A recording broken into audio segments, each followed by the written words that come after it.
کہتے ہیں منہ سے زور سے کہکا مارنے سے وضو ٹوٹ جاتا ہے. یہاں صبح سے آپ وضو کر کے آتے ہیں اور آپ کو ہنسایا جاتا ہے اور بات بات پہ آپ کہکے لگاتے ہیں تو اس سے وضو ٹوٹ تو نہیں جاتا. نہیں، نماز کی حالت میں اگر کہکا لگایا جائے تو نماز ٹوٹ جاتی ہے، وضو نہیں ٹوٹتا. کیا انڈر لیگز بال ویکس کر سکتے ہیں؟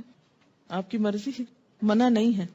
وضو کرتے وقت اگر بسم اللہ پڑھنا بھول جائیں تو کیا وضو دہرائیں نہیں، ہو جاتا ہے وضو. مغرب کے بعد ناخن نہیں کاٹنے چاہیے، ایسی کوئی بات نہیں. ناک میں پانی چڑھانا سائنسز کے علاج کے لیے مفید ہے. کسی نے کمنٹ بھیجا حاجت کے نفل کے لیے کیا الگ وضو کرنا ہوگا؟ آپ نے حدیث پڑھی تھی کہ آپ صلی اللہ علیہ وسلم نے فتح مکہ کے موقع پر ایک ہی وضو سے کئی نمازیں ادا کی تھی.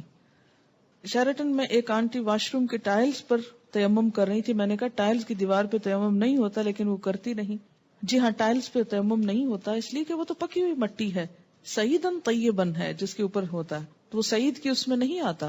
اور دوسرا یہ کہ واش روم کے اندر تیمم کی وجہ کیا ہے آخر؟ کیا صرف تھک جرابوں پر مسح ہوتا ہے؟ آج کل تھن ساکس پر مسح نہیں کیا جاتا. بات یہ ہے کہ جب جراب کا لفظ آیا تو تھن تھک کی بات نہیں کی گئی. بات یہ ہے کہ اس تکلیف سے بچانا مقصود ہے کہ آپ اسے بار بار اتاریں. ہاں، پھٹی ہوئی جرابیں نہ ہوں کہ جس میں بہت بڑے بڑے ہولز ہوں کہ وہ ساری سکن ایکسپوز ہو رہی ہے، یا ایسی باریک ہوں کہ نیٹ کی بنی ہوئی کہ جو جراب کم اور پاؤں زیادہ نظر آ رہا ہو. تو یہ چیز آپ خود دیکھ لیجئے. اگر مہندی لگی ہو تو کیا وضو ہو جائے گا؟ جی بالکل ہو جائے گا، کیونکہ مہندی رکاوٹ نہیں بنتی پانی میں. ہاں، اگر ایسی کوئی چیز آپ نے لگائی ہے کہ وہ چھلکا بن گیا اور اس کے اوپر سے اتر رہا ہے تو وہ اور بات ہے. کسی بھی چیز کے لگنے کے بعد اگر پانی اس کے ریشے تک پہنچ جائے، ویٹ ہو جائے، وہ سارا دھل جائے، اس کے اندر سے پانی گزر جائے تو کوئی بھی چیز منع نہیں ہے. ہاں، اگر کوئی چیز پانی کے اور اس سکن کے درمیان بیریئر بن جائے، کوٹنگ ایسی ہو کہ پانی سکن کو ٹچ نہ کرے تو پھر ٹھیک نہیں. کتے کے بارے میں سوال ہے کہ کپڑے کو لگ جائے تو نماز پڑھ سکتے ہیں؟ جی اگر ڈرائی ہے تو ٹھیک ہے، کوئی حرج نہیں، لیکن اگر ویٹ کتا ہے یا اس کے چھینٹے آپ کے اوپر آ گئے ہیں تو درست نہیں ہے. کیا عورتوں کا ختنہ جائز ہے؟ آپ کس دنیا میں رہتے ہیں؟ کس دنیا میں رہتے ہیں؟ مجھے حیرت ہوتی ہے بعض دفعہ آپ کی حیرت پر.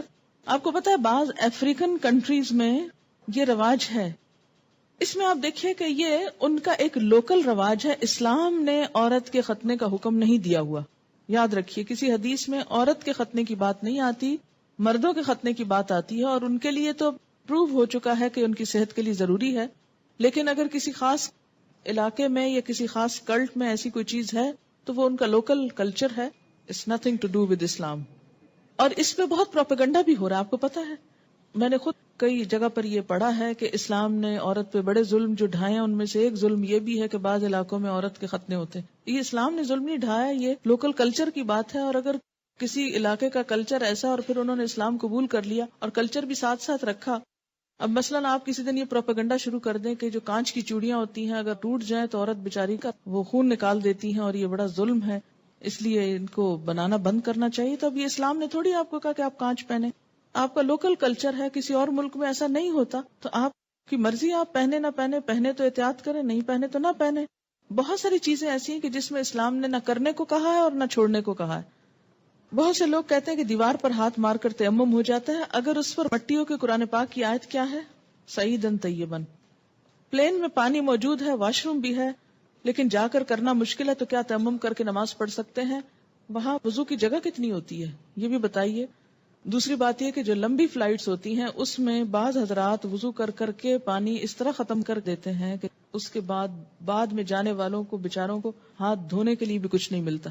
میں خود اس بات کی عینی شاہد ہوں. اس لیے جہاں پانی صرف وقتی استعمال کے لیے رکھا گیا ہو وہاں آپ اس سے زیادہ استعمال کر کے دوسروں کا حق نہ مارے. ہاں، آپ پوچھ لیں جہاز والوں سے کہ اس میں 300 لوگوں کے وضو کا اہتمام ہے تو ٹھیک ہے، کر لیں. اگر غسل کرنے کے بعد استنجا کیا جائے تو کیا وضو قائم رہے گا؟ نہیں. اگر صابن لگاتے ہوئے یا ویسے دوبارہ انسان کا ہاتھ ایسی جگہ کو چھو جائے کہ جس کے چھونے سے وضو ٹوٹ جاتا ہے تو غسل کے بعد پھر دوبارہ وضو کرنا ہوگا. کیا وضو کے بغیر حدیث کے ٹیکسٹ کو چھوا جا سکتا ہے؟ چھوا جا سکتا ہے. غسل پاکی میں غراروں کا حکم ہے؟ نہیں، ایسا کوئی حکم نہیں ہے. یعنی کلی کرنا کافی ہے، گلے میں پانی ڈال کے غرارے کرنا ضروری نہیں. کسی نے مسئلہ پوچھا کہ انٹر کورس کے بعد پاک ہو جاتی ہے اور نماز بھی پڑھ لیتی ہے لیکن اس کا ڈسچارج ہوتا رہتا ہے تو اس صورت میں کیا کریں؟ ایک دفعہ نہانے سے پہلے اپنی طرف سے پوری صفائی کر لی جائے، اگر اس کے بعد کوئی ایسی چیز ہو تو دوبارہ بس وضو ہی کافی ہے۔ کیا ریزر کا استعمال کر سکتے ہیں؟ جی کر سکتے ہیں۔ MATTE، یہ کس قسم کی لپسٹک ہوتی ہے؟ صرف لپسٹک ہوتی، کیا اس سے وضو ہو جاتا ہے یا پانی ہونٹوں تک نہ پہنچے گا؟ میں نے کبھی لگائی نہیں، اس لیے مجھے پتہ ہی نہیں کہ یہ کیسی لپسٹک ہے۔ یاد رکھیں کہ چھوٹے چھوٹے سوال اس طرح کے پوچھنے کے بجائے شریعت کا ایک اصول یاد رکھیں۔ ہر وہ چیز جس سے پانی سکن تک پہنچنے میں رکاوٹ نہیں ہوتی اس سے وضو ہو جاتا ہے۔ کوئی بھی چیز جس کے لگنے سے پانی سکن کو نہیں چھوتا، خواہ وہ کچھ بھی ہو، وضو نہیں ہوگا۔ وضو کرنے کے بعد اگر ٹی وی دیکھیں تو کیا وضو ٹوٹ جاتا ہے؟ اس میں بھی کیا اصول کار فرمائے؟ یہ میں نے سوال، مجھے معلوم تھا کہ یہ کوئی ایسا نہیں، لیکن میں نے جان بوجھ کے پڑھا ہے۔ کیوں جان بوجھ کے پڑھا ہے؟ اس سے آپ کو سکھانا، کہتے ہیں نا کہ ضروری نہیں کہ ایک بہت اچھے سوال سے انسان سیکھے، بعض اوقات ایک ایسے مذاقہ خیز سوال سے بھی کچھ سیکھ سکتے ہیں آپ۔ کیوں؟ اس لیے کہ جب تک شریعت کے جو احکامات ہیں ہمارے لیے ان کی علت نہیں معلوم ہوگی، وجہ نہیں معلوم ہوگی، اس وقت تک ہم سمجھ نہیں پائیں گے۔ پہلی بات تو یہ کہ وضو ٹوٹنے کے اسباب یا علت کیا ہے، کیا وجہ ہے کہ شریعت نے دوبارہ وضو کرنے کے لیے کہا ہے؟ کہ جسم کے اندر سے ناپاک ڈسچارج جب نکلتا ہے، مثلا بہت سے لوگ مجھ سے پوچھتے ہیں بچوں کو دودھ پلانے سے وضو ٹوٹ جاتا ہے؟ نہیں ٹوٹتا۔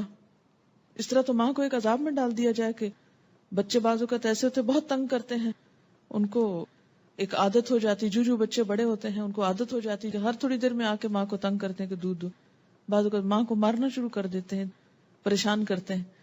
اب ماں صرف اس لیے مار کھاتی رہے کہ میرا وضو ہے، اور بعض اوقات یہ کہ 2 سنت پڑھی آپ نے اور فرض پڑھنے کے درمیان میں بچے نے شور مچانا شروع کر دیا، بجائے اس کے کہ آپ فرض پڑھیں، آپ پہلے کیا کریں، اسے دودھ پلا لیں، اور آپ اس لیے نہ پلائیں کہ وہ میرا وضو نہیں رہے گا تو بچہ شور مچا مچا کے سب کو جگا ڈالے، اور پھر یہ کہ آپ نماز میں بھی کوئی توجہ نہ ہو کہ وہ چیختا ہے چلاتا رہے، میں پہلے نماز پوری کر لوں پھر دودھ پلاؤں گی۔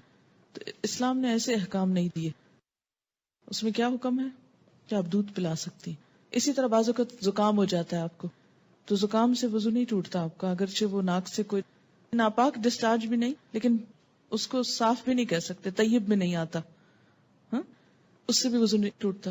اسی طرح آنسو ہے، آنسو سے بھی وضو نہیں ٹوٹتا، کہ ایک شخص ایک گھنٹہ رو لیا ہے اور اس کے بہت آنسو بہ لیے، تو اس سے بھی اگر زیادہ بہا سکتا تو بہا لے اپنا دل ٹھنڈا کرنے کو، وضو نہیں ٹوٹے گا۔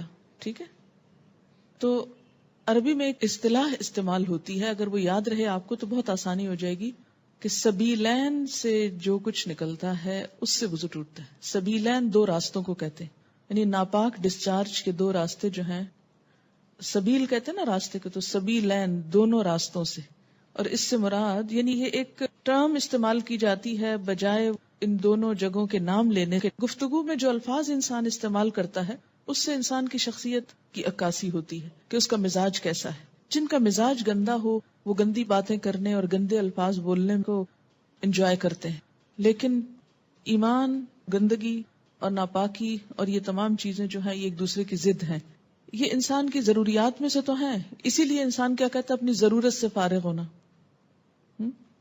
ایک بہترین لفظ ہے جو مطلب بھی پورا کرتا ہے اور ان الفاظ میں بھی کوئی قباحت نہیں ہے، کوئی شناعت نہیں ہے۔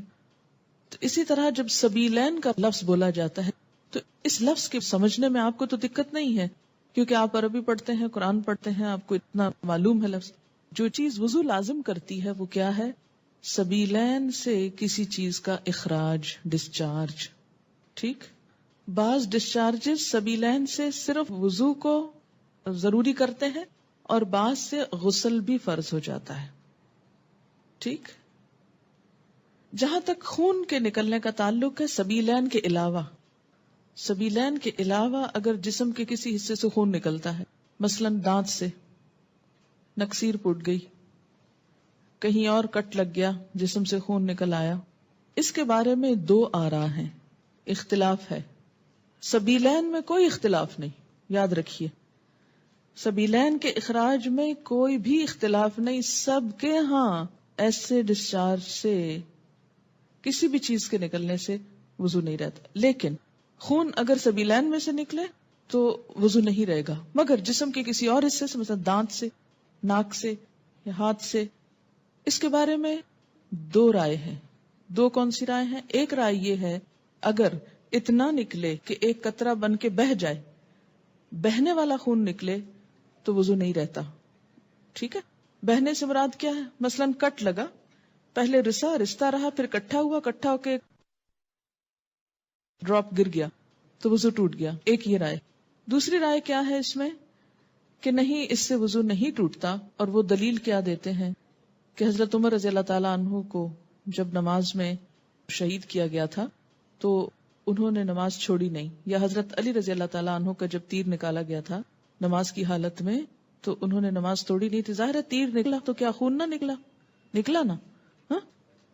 اسی طرح اگر آپ نے وضو کیا ہے، بعض اوقات ایسا ہوتا ہے نا کہ وضو کر کے آپ ہٹنے لگتے ہیں کہ آپ کو منہ محسوس ہوتا ہے، آپ دوبارہ سپٹ کرتے ہیں تو کیا ہوتا ہے، اس میں کچھ ریڈش محسوس ہوتا ہے کہ لگتا ہے کہ مسوڑوں سے خون آ گیا. اب اس میں وضو کی ایسی ضرورت نہیں ہے. اسی طرح بعض اوقات نماز پڑھتے پڑھتے کسی کی نکسیر چھوٹ جاتی ہوتا ہے نا، بعض لوگوں کو تکلیف ہوتی ہے. نکسیر کا معنی پتا ہے آپ کو؟ جو بلڈ ناک سے آتا ہے، بیماری ہوتی ہے. یا اسی طرح آپ بیٹھے کوئی کام کر رہے تھے، سوئی سے سوئی ایک دم لگ گئی جسم کے کسی حصے میں تو تھوڑا بہت خون رس گیا. یا بعض اوقات ایسا ہوتا ہے کہ کوئی پھوڑے وغیرہ نکل آتے ہیں، ہے نا. اچھا، ان پھوڑوں سے کچھ نہ کچھ تھوڑا تھوڑا رشتہ رہتا ہے، پس نکل آتی ہے کچھ یا کسی کو کوئی اور چوٹ لگ چکی ہوتی ہے. تو نماز پڑھتے میں کیا ہوتا ہے، اوپر کھڑے ہوئے نیچے بیٹھے زمین پہ، اس سے وہ پریشر آیا کسی جگہ پر تو خون اور نکل آیا. اس سے یہ نہیں کہ وضو بھی ٹوٹ گیا اور نماز بھی ٹوٹ گئی، نہیں، نماز کنٹینیو کریں. تو تھوڑا بہت اس طرح کا اگر بلیڈنگ وغیرہ ہوتی ہے تو اس کو اگنور کیا جا سکتا ہے. اسی طرح آپ وضو کر کے کھڑے ہیں، ناک سے زکام آ رہا ہے کوئی فرق نہیں پڑتا، رو رہے ہیں کوئی بات نہیں. یا منہ سے رال ٹپک گئی، بعض لوگوں کو بیماری ہو سکتی ہے منہ سے رال ٹپکنے کی، سوتے میں تو ٹپکے کی تو وہ تو پھر ویسے ہی وضو نہیں رہے گا. لیکن بعض اوقات ایسا ہوتا ہے نا کہ بعض لوگ جیسے کمزور ذہن کے ہوتے ہیں یا مریض ہوتے ہیں، یا اسی طرح تھوک دیا آپ نے، تھوک ہے یا تھوک میں بلغم وغیرہ ہے تو اس سے وضو نہیں ٹوٹتا. سمجھ گئے یہ بات؟